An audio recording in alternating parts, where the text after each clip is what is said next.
Hey, everyone. Welcome back to yet another interview here with the Loudini Rock and Roll Circus. This is part of our interview series. And today we're talking with HICKS. HICKS is an accomplished songwriter from the south of Sweden with multiple gold and platinum records to his credit. His rock edge songs have been recorded by artists like Jimmy Jameson of Survivor, Dan Huff of Giant, Bobby Kimball of Toto, Little River Band, Grammy-nominated Toby Hitchcock, and Grammy winner Barbados. He's also written with Nashville heavy hitters like Anthony Smith, Dallas Rogers, Dennis Morgan, and Sharon Vaughn. In June of 2014, Hayride became his first official U.S. radio single released on MTS Records. It reached the Music Row chart top 80, making HICKS the first Swedish artist to chart on Music Row.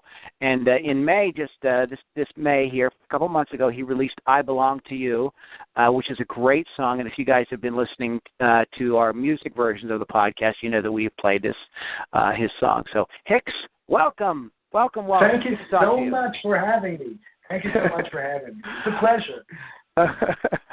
So how did you get interested? So first of all, we're talking to HICKS. He's in Sweden. So yeah, so I'm in the first for us. I'm in the capital of Sweden. Am I the first Swedish artist you're interviewing? I think so. Yeah. Woo! Yeah. Right. That's right. That's cool. So I mean, you are right now. You are in the country genre, and your sound is like kind of like sort of like crossover country, but you have a sort of unique style too. It's you have your own signature sound, so it's not exactly what's happening, but it's maybe on the cutting edge is what I like to think about what you sound like. But how did you get started in music? Well, take us to the beginning. Well, then we have to go back all the way back till I was only 2 years old. And that's when it all started for me, because I grew up on country music. My mom and my grandpa, big country music fans, and they played country music when we were at home or having a party or everything, It was country music we played. And one night, I used my grandpa's big shoehorn as an air guitar. And I was 2 years old, and I stood there in my diapers playing air guitar to Johnny Cash, Jim Reeves, and Hank, and all the old timers. And everybody said, well, he's going to be a musician, and they were right. So it started there. The passion for music started there. But I did my first professional gig when I was 12. I was playing bass in a rock band, and I wanted to play country, but growing up in Sweden, country music isn't that big a deal over here. We play country music on radio, but it's not that much. And all my friends wanted to play rock, and I didn't mind, so I played rock. And that was cool. And I thought it was amazing to walk on stage in front of screaming fans. And I was thinking that, hey, somebody's paying me to do this. Woo! This is the coolest job ever. Go. So I stuck with it, but then I leaned more towards songwriting. I started to write songs for the band I played in, and then other bands started to call me and ask for songs. And after a few years, I stayed in the studio, just started to write and produce songs for others, and I gave up playing live for many years. I saw myself more as a songwriter than an artist. I thought I was done with that. And I wrote a lot of rock songs, but I always been writing country songs. But I did those songs just for my own pleasure, because like I said, the country scene isn't that big over here. And I was mostly into rock. I got connected with all the great bands that you talked about. And so I started writing for those guys. And those country songs, they were there, and I didn't know what to do with them. But I went to Nashville and had a meeting with a producer and a manager. His name is Ronnie Thomas. And I played my songs for him, hoping that we could pitch the songs to the artist he was working with. And at the time, he was working with Brooks and Dunn, Alan Jackson, Reba McEntire, Montgomery Gentry, all the big names in the country. And he listened to the songs, and then he said, no, we're not going to pitch those songs to anybody. And I thought, man, are they that bad? But he said, no, you're going to do it yourself because you have a sound there. Like you said, you have a sound there that nobody else has. So it's going to be hard for those artists to cut those songs because they have to rearrange them and do something else with it. But you should do them yourself. Go back to Sweden, record them, and I promise you, it will work. And he was right. That's great because that's usually not what happens. No, and great. I mean, when I recorded those songs, I mean, the music industry over here, when I approached them with my material, they were just like, no, man, you're too old. No, not country music. Don't write country music. Don't go there. Don't do that. Are you crazy? There's something wrong with you because nobody will ever play your songs because you're from Sweden. If you want to be a country artist, you got to live in Nashville. And in Nashville, they told me, well, you got to go back to Sweden to become a star there first before we can do anything here for you. Yeah. So I just thought, well, then I'm going to go ahead and do it myself. And so I put up my first single, that was Mama's Kitchen. And I just put it out. I made a video, and I put that video, I loaded up on YouTube just to see if I would get any response because I didn't have a clue. I liked the song, and my producer, Eric Martin, he loved the song. And Ronnie Thomas, the guy I talked about, he loved the song. And he said, yeah, let's put it up there and see what happens. And bang, it happened. I mean, it took off like crazy. I started to get mails and questions from all around the world from people saying, where can we get a hold of your song? Send us an MP3 of the song. We want to play it on our show. And I wasn't prepared at all. So I didn't have a website. The songs weren't on iTunes or Amazon or anything. I just had the video on YouTube, and I was just like, whoa. So I did everything backwards. But I mailed the songs like crazy to all the DJs that wanted the songs. And then the song started to find its way into charts that I didn't even know existed. And my current manager found me there on one of those charts and said, hey, I like your sound, let's do something together. And we started working together, and he's been great. He has opened up a lot of those things.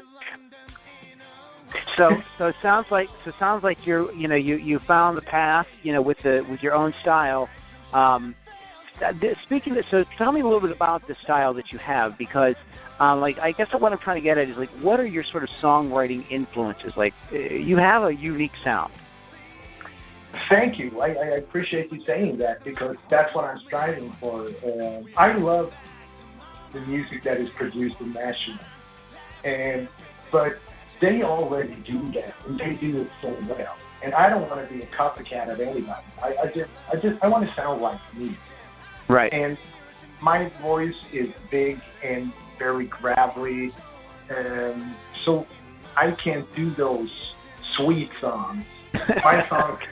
No, you know what I mean. I can't do those cute songs. My voice, it sounds ridiculous. I try. It's just like, no, come on, give me something real. Because I need that bluesy, raspy, rock edge country song. Like I said, I grew up listening to country, and then in my teens, I leaned more and more towards rock. So I had one foot in country and the other one in rock. When we started to recording, I choose to record here in Stockholm and using a lot of Stockholm musicians that play country and listen to country. And I have some guys from Nashville and Austin playing, just so I get a mix of my rock country sound with the contemporary country sound. So I guess that's why it sounds the way it does.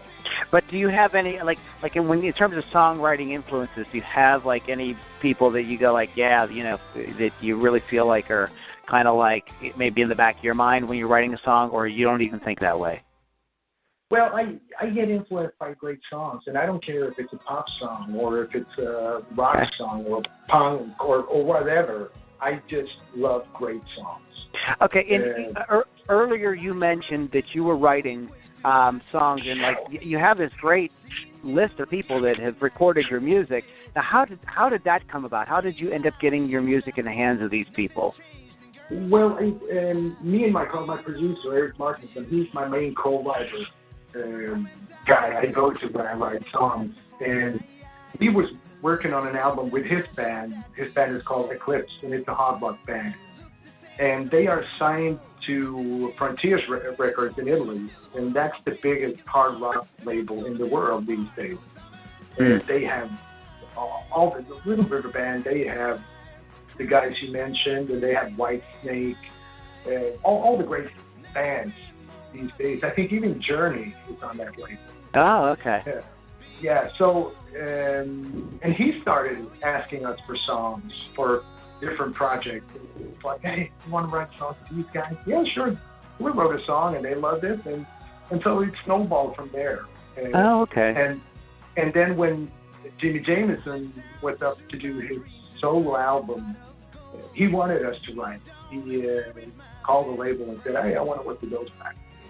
So we had made a name for ourselves in that genre. And then Little River Band contacted us for a song, and Bobby Kimball, and yeah, it rolled on from there. It was just blessing and really, really cool, working with those guys that you grew up listening to. Yeah, that's awesome. That's awesome. You get to work with some of your heroes, yeah. Yeah, that's awesome. And I think that the Jimmy Jameson album is by far the best album I've been involved with.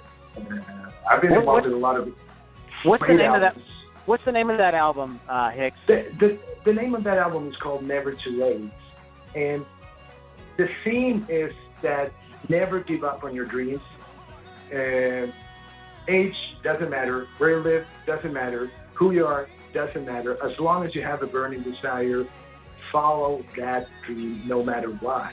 And we wanted to write an album because when Jimmy, he was 62 years old when he sang. He died last year, and it broke both me and Eric's heart.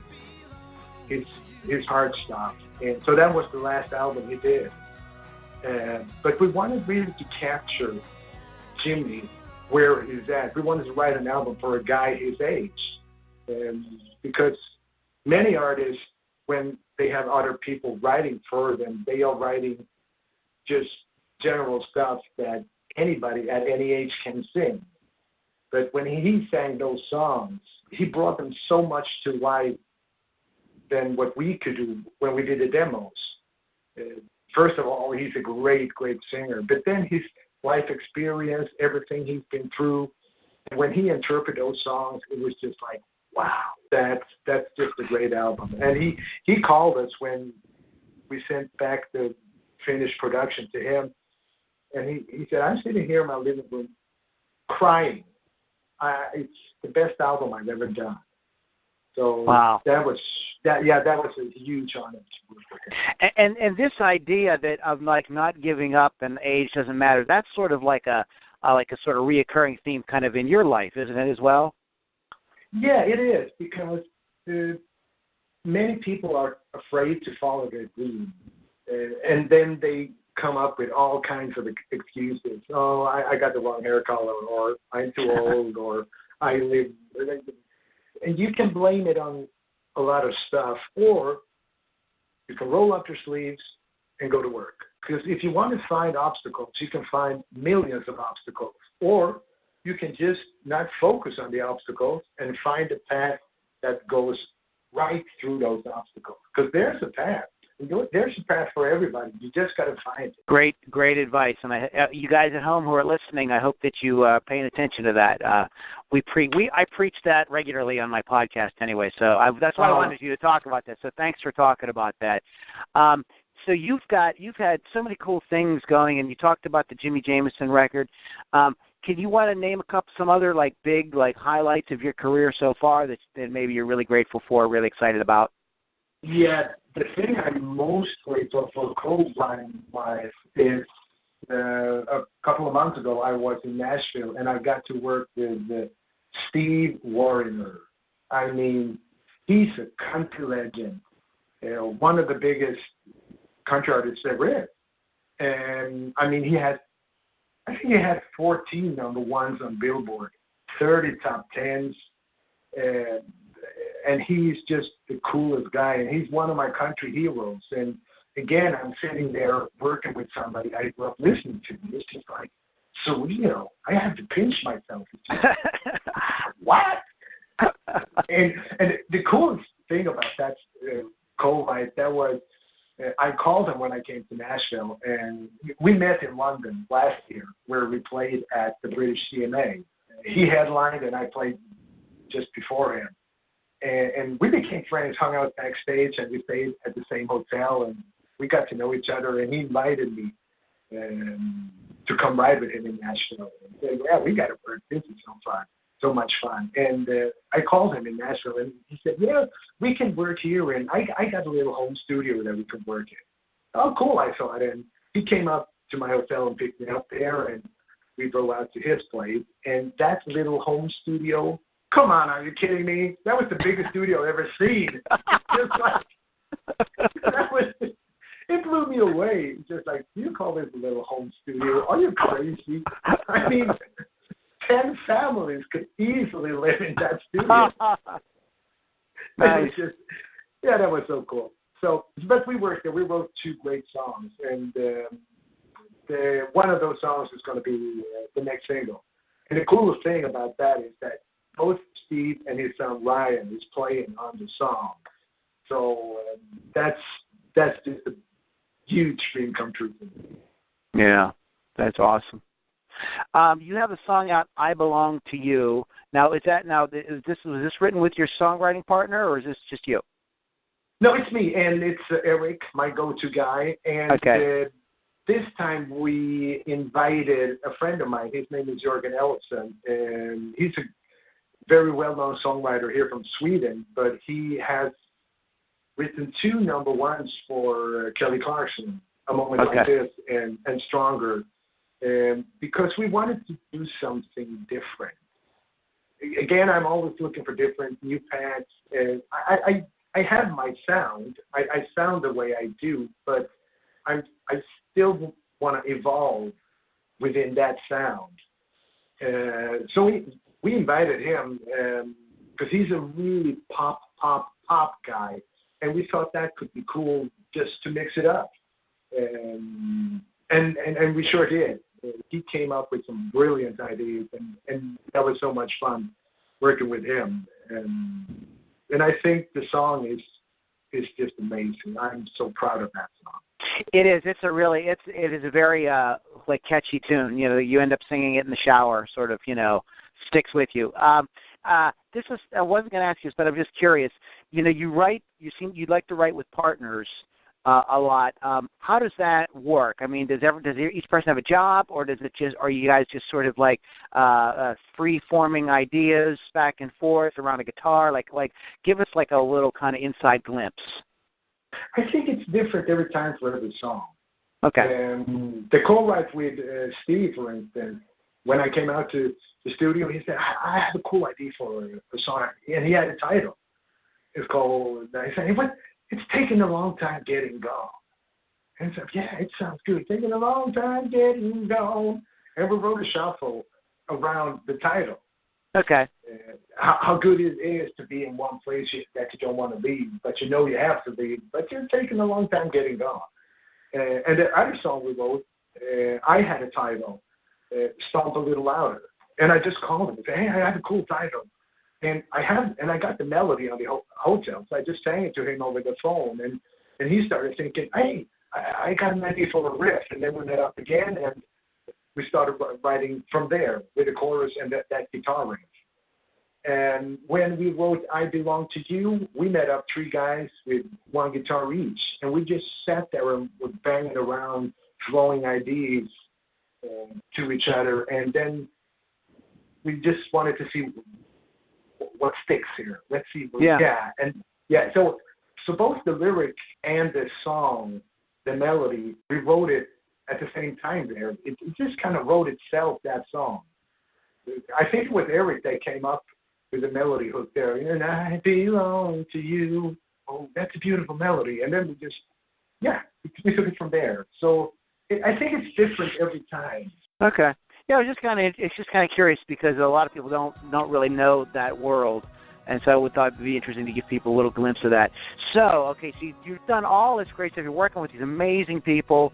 You're writing these amazing songs. So what is next for HICKS? What's going on? Are you going on tour? Like, what's coming up next? Yeah, no, I'm going to do one-night show in my hometown next weekend, next Saturday. And I think what I heard from the promoter, it's sold out already. And it's just me and an acoustic guitar. Oh, wow. Yeah, because it's a fundraiser for a project that I'm involved with. It's called, translated to English, it's kind of like sports for everybody. Okay. These guys, they are taking care of people with Down syndrome or that has other disabilities or are very sick, and they help those kids to come out and play sports. And I just love it. Because I come from sports myself. I've been training all my life, soccer and handball, and now I'm hooked in the gym. I just love it. And I think it's great because it's a cool way to socialize, to get to know other people, and you get to move and be healthy. I just love that. So that is what we're going to do. We're going to do a fundraiser for those guys. Sounds awesome. Is there anything else you would like to, before we close, anything you'd like to promote, your website, anything going on? Yeah, exactly. I want to say if you are interested to follow me and what's going on in my place of the world, you find me on hickscountry.com. It's hickscountry.com, and there are links to all my other social media, Twitter and Facebook and whatnot. All right, everyone. That's hickscountry.com. Go there. Like, share everything that HICKS has because it is absolutely fantastic. HICKS, man, it was so good talking to you. What do you got going on today? You doing anything today? We are preparing. I'm actually getting married tomorrow. What? Well, yeah. When I asked you what was next, you didn't mention the fact that you're getting married. No, I'm just. It happened so sudden. It was just like I don't think I have understood it yet. I think it's going to sink in tomorrow when I'm standing there. I hope so. I hope it sinks in. Yeah. Didn't you take? Oh, it's today. Yeah. So we are actually preparing for that. We're going to have a little party here at home, and yeah. So it's a cool line. Well, thank you for taking time out to talk to us on the day before your wedding, and congratulations, man. All the best of luck on that. Thank you so much, and thank you so much for having me. I really appreciate it. All right, HICKS, you better go get your business taken care of.